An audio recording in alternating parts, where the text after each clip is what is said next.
بس رمضان کی سب سے بڑی تیاری کیا ہے کہ اپنے دلوں کو صاف کر لو پہلے سے، کہ جس دل میں نفرت ہو، بغض ہو، کسی کے لیے غصہ ہو، کسی کے لیے کیا کیا جذبے ہوں، دل صاف کرنا۔ ہمارے گھروں میں روزانہ جھاڑو ہوتا ہے، یہاں مدرسے میں روزانہ صفائی ہوتی کہ نہیں ہوتی؟ کیونکہ دنیا کی اصل گندگی ہے تو جھاڑو ہاتھ سے نہیں چھوٹ سکتا۔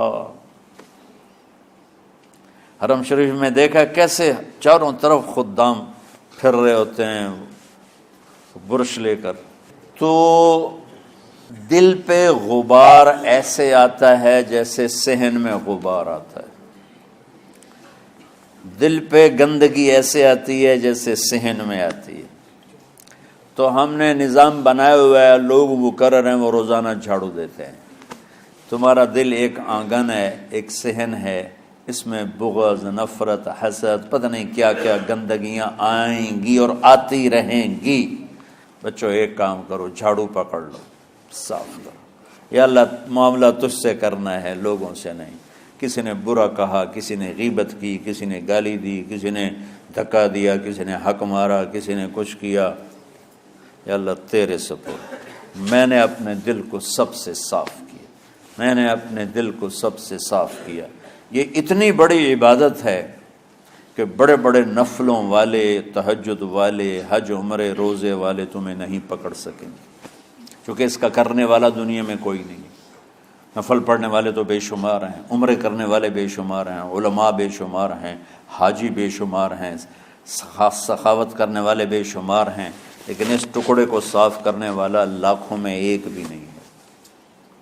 مشکل کام ہے، آپ یہ سیکھ لیں، صاف کرو، صاف کرو، صاف کرو۔ یہ رمضان کی سب سے بڑی تیاری اور علم کو حاصل کرنے کی سب سے بڑی چابی ہے کہ اپنے دل کو کھلا کر لو۔ کوئی چیز خالی ہوگی تو کچھ آئے گا۔ جس دل میں بغض بھرا ہو، نفرت بھری ہو، حسد بھرا ہو، کینہ بھرا ہو، اس میں خاک آئے گا، اس میں تو علم کی ایک کرن بھی نہیں آئے گی۔ اس زبان سے چاہے جتنے مرضی موتی بکھیرے، دل اس کا اندھا ہوگا۔ لا تعمى الابصار ولكن تعمى القلوب التي في الصدور۔ یہ آنکھوں سے اندھے نہیں، دل سے اندھے ہیں۔ تو بچوں اپنے دل کو صاف کرنا سیکھو۔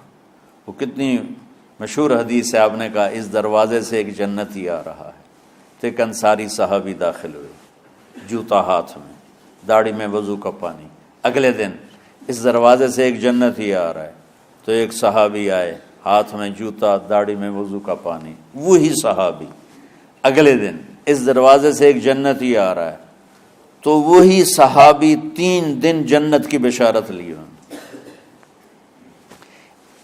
اس صحابہ کی جماعت میں ایک شخص ہیں جن کا نام ہے عبداللہ بن عمرو بن عاص۔ ان سے بڑا عبادت گزار صحابہ میں کوئی نہیں تھا، نہ سابقین میں، نہ متاخرین میں، نہ پہلوں میں، نہ بعد والوں میں۔ ان کی عبادت کیا تھی؟ ساری رات جاگنا، سارے دن کا روزہ، اور ایک ختم قرآن صبح سے شام تک۔ اتنی اللہ نے طاقت دی تھی۔ پھر وہی غلوب والی بات آ گئی، ایکسٹریم ہونے والی بات آ گئی۔ ان کی شادی والی رات حجلہ عروسی میں داخل ہو رہے ہیں، دلہن کے کمرے میں داخل ہو رہے ہیں، اور مصلی بچھا کے اللہ اکبر، اور دے نفل تے نفل، دے نفل تے نفل۔ تو ان کی بیگم نے دیکھا تو وہ بھی خیر کا زمانہ تھا، انہوں نے بھی وضو کیا اور پیچھے مصلی بچھا کے وہ بھی فجر تک نفل پڑھتے رہے۔ صبح ہوئی تو حضرت عمرو بن عاص رضی اللہ عنہ نے پوچھا، بیٹی رات کیسی گزری؟ کہا جی ماشاءاللہ آپ کے بیٹے تو بڑے عبادت گزار ہیں، ساری رات نفلوں میں ہی گزری۔ تو وہ ان کو شکایت کر دی۔ حضرت عمرو بن عاص کو اتنا غصہ چڑھا، وہ بیٹے کو تو کچھ نہیں کہا، کتنی حکمت کی بات ہے، سیدھے گئے اللہ کے نبی کے پاس، یا رسول اللہ یہ عبداللہ دیکھیں کیسا نادان ہے، اس کی شادی کی ساری رات نفل پڑھتا رہا۔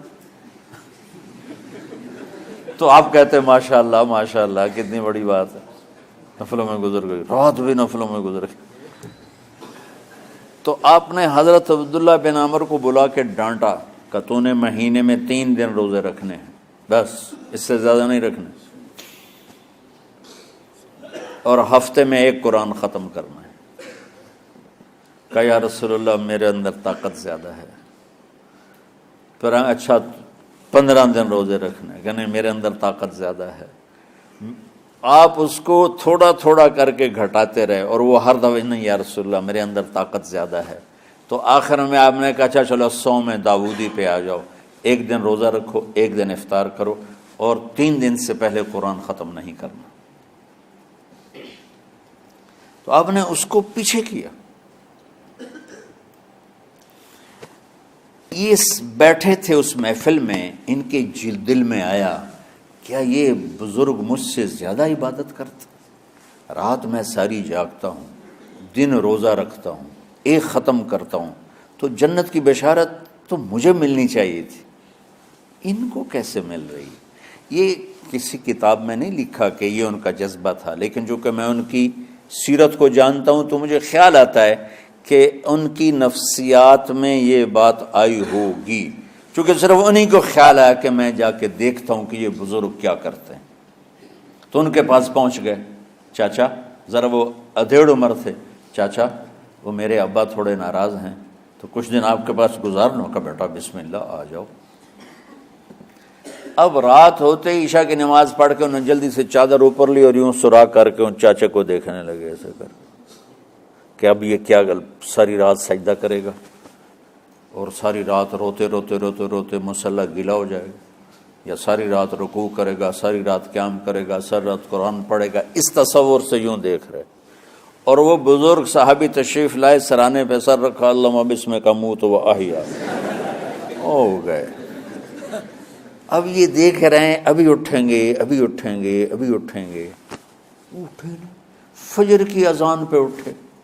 اب یہ تو حیران پریشان ہو گئے کہ یہ کیا ہو؟ اس زمانے میں تو منافق تہجد نہیں چھوڑتے تھے ڈر کے مارے کہ پتہ نہ چل جائے ہمارے کفر کا، تو یہ چاچا جنت بھی لے گیا تو ستا بھی پیا کہ چلو کل دیکھوں گا۔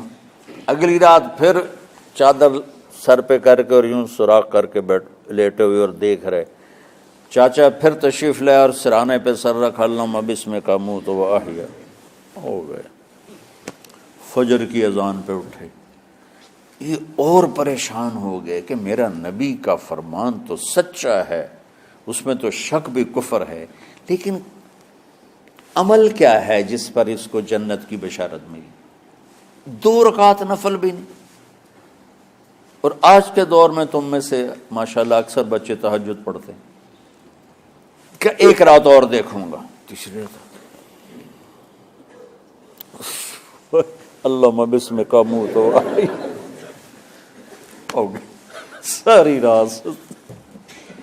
تو تیسری رات پھٹ پڑے عبداللہ بن عمر، کہنے لگے چاچا میری ابا سے کوئی لڑائی نہیں تھی، 3 دن میں تیرے بارے میں سنتا رہا، جنتی جنتی جنتی۔ میں دیکھنے آیا تھا کہ آپ کیا کرتے ہیں، آپ تو کچھ بھی نہیں کرتے ہو، ساری رات سوتے رہتے ہو، اب کیا کرتے ہو؟ میں نے کہا بیٹا یہی ہے جو تم نے دیکھا ہے۔ اب ان کو سمجھ میں نہیں آ رہا کہ یہ جوڑ کیسے بٹھاؤں، ادھر جنت کی بشارت، ادھر ساری رات خراٹے، اب یہ اس میں جوڑ کیسے بٹھاؤں، کیونکہ نبی کی بات تو غلط ہو نہیں سکتی۔ تو اب وہ نا ایسے نا بڑے بے دل سے ہو کر واپس مڑے، پتہ نہیں کی چکر ہوئے گی کوئی گل۔ جب وہ دروازے تک پہنچے تو کہنے لگے بیٹا ادھر آنا، واپس آ گئے۔ کہا میں تمہیں اصل راز کی بات بتاتا ہوں۔ کہا کیا ہے کیا ہے؟ تو یہاں ہاتھ رکھا، کہا یہ جو دل ہے نا اس میں کسی انسان کی نفرت نہیں۔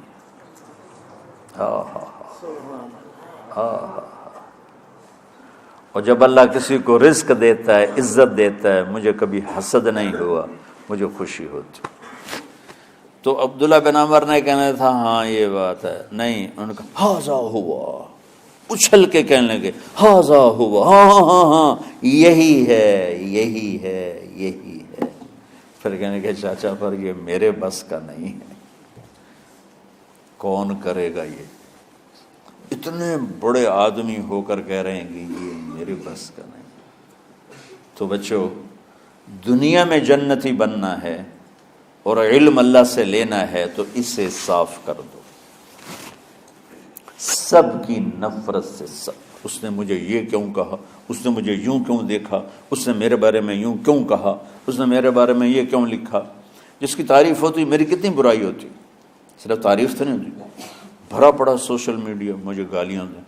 اللہ کے فضل سے میرے دل میں ایک ذرے کے برابر کبھی کوئی منفی جذبہ نہیں آیا، آئے تو میں دھو کے صاف کر دیتا ہوں، یا اللہ میں نے اپنے دل کو صاف کیا، میرا معاملہ تیرے ساتھ ہے، کسی کے ساتھ نہیں۔ یہی آپ رمضان کی سب سے بڑی تیاری، علم کے حاصل کرنے کا سب سے بڑا ہتھیار آپ کو یہ نہیں ہے کہ تمہیں کتابیں یاد ہو جائیں، تمہیں اشعار یاد ہو جائیں۔ تو ساری امت سے کہتا ہوں رمضان کا استقبال کرو، دلوں کو صاف کر کے، نفرتوں کو مٹا کے، مذہبی نفرت، دنیاوی نفرت، رشتوں کی نفرت، بول چال کی نفرت، سیاست کی نفرت، لین دین کی نفرت، ان سب سے اپنے دل کو صاف کرو تاکہ رمضان میں اللہ نے علم اتارا، اللہ تعالیٰ آپ کو علم عطا فرمائے، اور باقی لوگ جو عام دنیا میں زندگی گزار رہے ہیں ان کے دلوں میں اللہ رمضان کا نور اتارے اور ہدایت کا نور اتارے۔ یہ سب سے بڑی تیاری ہے اس کی۔ اور کسی سے گلہ ہے، غصہ ہے، ناراضگی ہے، کسی سے بولتے نہیں ہو، ابھی سے شعبان آ چکا ہے، آپ شعبان سے رمضان کی تیاری شروع فرما دیتے تھے، تو اس کی تیاری کیا ہے؟ وہ دلوں کو صاف کرو، معاف کرو، معافی مانگو، تمہارا قصور نہیں پھر بھی معافی مانگ لو، دلوں کو صاف کرو، اور اللہ سے سخاوت مانگو کہ اللہ کو سخی بھی پسند ہے اور صاف دل والا بھی پسند ہے۔